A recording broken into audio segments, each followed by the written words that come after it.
Hello everyone, it's Seth, probably better known as Saffron Olive, and it's time for another Instant Deck Tech. And today is no ordinary Instant Deck Tech. Today is the first Instant Deck Tech in which Eldritch Moon is legal, so we are going to get to check out a lot of really sweet new cards and decks all this week on Instant Deck Techs. First up, we are heading to Japan to check out Emerging Zombies by Takahashi Yuta.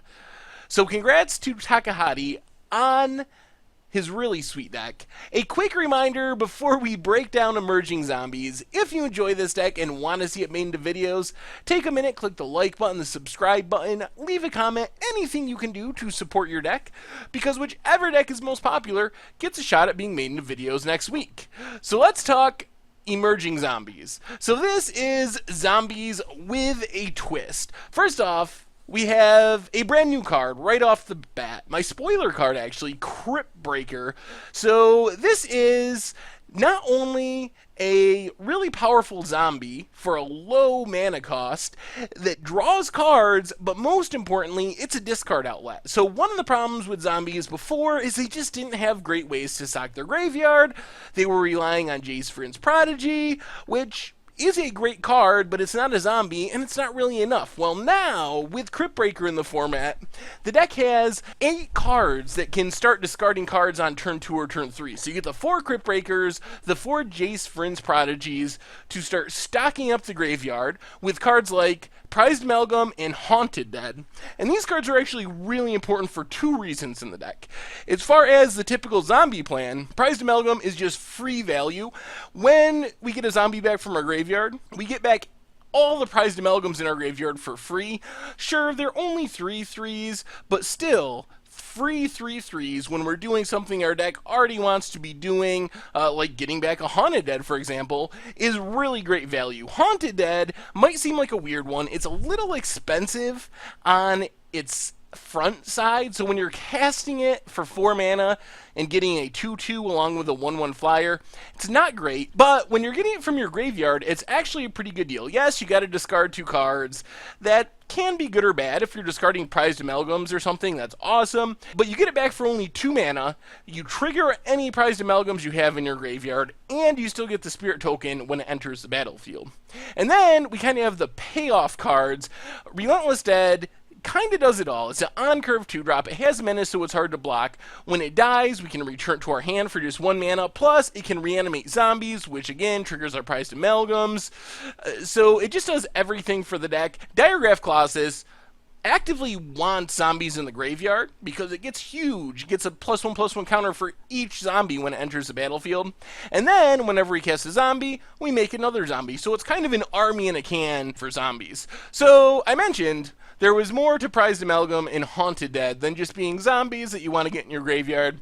They have a second role as well, and that is they are cards that we can use to emerge some really powerful Eldrazi. So we got 3 Distended Mindbender, 2 Elder Deep-Fiend. So these are 8 mana cards, except we can cost them for 7 mana minus the converted mana cost of a card that we sack. So for Haunted Dead, 4 mana would mean we need 3 mana to cast a Descended Mindbender or Elder Deep-Fiend. With Prized Amalgam, we would need 4 mana. So on turn 4, turn 5, we are going to be able to emerge a Distended Mindbender, tear apart our opponent's hand, or an Elder Deep-Fiend with Flash, tap down our opponent's blockers for a big attack, tap down their lands to kind of time walk them with our prized amalgams or Haunted Dead, and then, since zombies are pretty good at getting things back from the graveyard, we can get them back. The rest of the main deck, we have 4 Dark Salvations, a zombie token generator, but really it's a removal spell. There are times in this deck where we cast it for a single black mana and just give a creature -1/-1 for each zombie we control. It's completely reasonable that that's going to kill a pretty big creature. And then in the late game, if we got a bunch of mana, we can make a couple zombie tokens while we're at it to pump up the -1/-1 ability even more. And then just a couple Grasp of Darkness is additional removal. Mana base wise, a bunch of blue-black duels, some basics, and 3 Sanctum of Ugins. Might look kind of weird, but in a 2-color deck, we got enough room to squeeze in some colorless lands. Sanctum of Ugin lets us cast a Distended Mindbender, search up another Distended Mindbender to cast again, sacking more zombies, just keeps grinding out that value. A pretty sweet addition. In the sideboard, we get a bunch of removal, dead weights and flaying tendrils to help with small creatures, negates to deal with spells, and then some creatures to customize things. Voldaran Pariah is really helpful against big creatures, Eldrazi, Emerkles, Ulamogs, against a few big things. It's almost a wrath, and we're sacking zombies that we want to get in the graveyard to get back from the graveyard anyway, or zombie tokens that we've made from our Dark Salvation or Diregraph Colossus, another Descended Mindbender, Kalitas Trader I've got, and a couple of Dragonlord Slumgars to come in and steal a creature or planeswalker. So that is emerging zombies in standard. Anyway, that's been our instant deck for today. Thank you very much for watching. I hope you enjoyed it, and I will talk to you soon.